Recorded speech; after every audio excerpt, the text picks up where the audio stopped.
जो मोहब्बत है ना, ये अपने वक्त पे होती है, अपने वक्त पे चली जाती है। ये सब कुछ हर किसी के साथ होता है और ज़िंदगी में कभी न कभी तो ऐसा होता ही रहता है। तो सुल्तान रईस साहब को एक इश्क हुआ, वो हुआ मीना चौधरी साहिबा से। मीना चौधरी पाकिस्तान फिल्म इंडस्ट्री का बहुत बड़ा नाम है। उन्होंने बहुत मुख्तलिफ़ फिल्में की और रकासा तो बहुत अच्छी थी। किसने तोड़ा है दिल हजूर का, रंगीला फिल्म में रईस साहब भी थे और वो भी थी।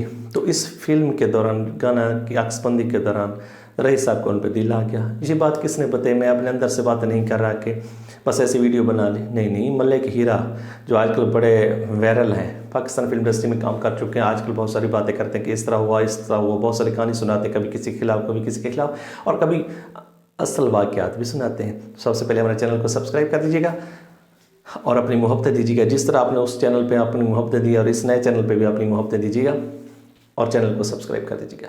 तो मीना चौधरी से हो गया सुल्तान रईस साहब को इश्क। फिर क्या हुआ? होना क्या था? रईस साहब की रातों की नींद उड़ गई और वो इनसे शादी करना चाहते एक और अदाकारा से भी थे, नेक्स्ट वीडियो में बताऊँगा। लेकिन इसके साथ क्या हुआ? रईस साहब ने दोस्तों से शेयर किया कि मैं इनके साथ शादी करना चाहता हूँ। फिर मीना चौधरी पे अरूज था, रही उस वक्त कुछ नहीं था। तो अब क्या किया जाए? रईस साहब ने मेहनत की और उसके पीछे लगा रहा। आखिर उनके घर के सामने उन्होंने घर लिया।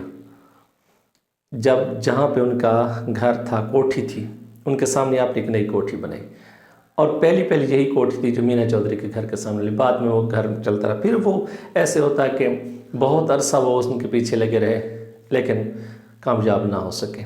और इस तरह एक तरफा मोहब्बत है, क्योंकि मीना चौधरी अपने करियर की तरफ देख रही थी, वो शादी नहीं करना चाहती, रईस साहब को इग्नोर कर रही थी। तो इसी तरह रईस साहब में भी तब्दीली आती कि कुछ अर्से के बाद रईस साहब जब हज पे चले गए तो उनके अंदर बहुत सारी तब्दीलियाँ आ गई। फिर उन्होंने इसको छोड़ दिया, अपनी बीवी को टाइम दिया, शादी हो गया, अपने बच्चों को टाइम दिया। फिर किसी के लिए उनके पास टाइम नहीं था, सिर्फ काम और सिर्फ उन्होंने फिर इश्क अपने काम से किया। लेकिन जो पहला इश्क उन्होंने किया था उसमें भी नाकाम हुए। आप देखिए कि पाकिस्तान फिल्म इंडस्ट्री का इतना बड़ा नाम कि जिसको देख कर लोग अपने वो महबूब और इश्क के वाक़यात को दोहराते हैं, याद करते हैं, ताज़ा करते हैं। तो वही रईस साहब जिनके साथ अंजुमन के डांस और गोरी के डांस, नीली के डांस, रीमा के डांस, किस अदाकारा के डांस, नादरा के डांस, लेकिन सब आसिफ जी के डांस, फिर दोस्त के, वो तमाम चीज़ें लोग जिसको देखते हैं और अश कर उठते हैं। उनके साथ क्या हुई? उनकी आप बीती क्या थी कि उनके साथ भी नाकामी हुई इश्क में। बड़े लोग हैं जो इसमें नाकाम हुए। और फिर क्या हुआ कि उन्होंने अपने सब कुछ अपने काम के साथ इश्क किया और इतना इश्क किया कि आज तक उनका सानी कोई नहीं है। कोई ये नहीं कह सकता कि रईस साहब ने इस तरह का काम किया, इस तरह का काम किया, क्योंकि रईस साहब ने फिर काम कर कहता था नल का आगे काम कर लो, सिर्फ और सिर्फ अपने काम पे तवज्जो थी, तमाम चीज़ों को भूल गया फिर दुनिया का।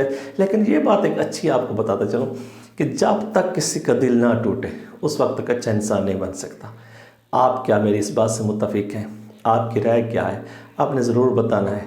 आप इजाज़त दीजिएगा, अपनी दुआओं में याद रखिएगा और मोहब्बत दीजिएगा, चैनल को सब्सक्राइब कर दीजिएगा। बाय।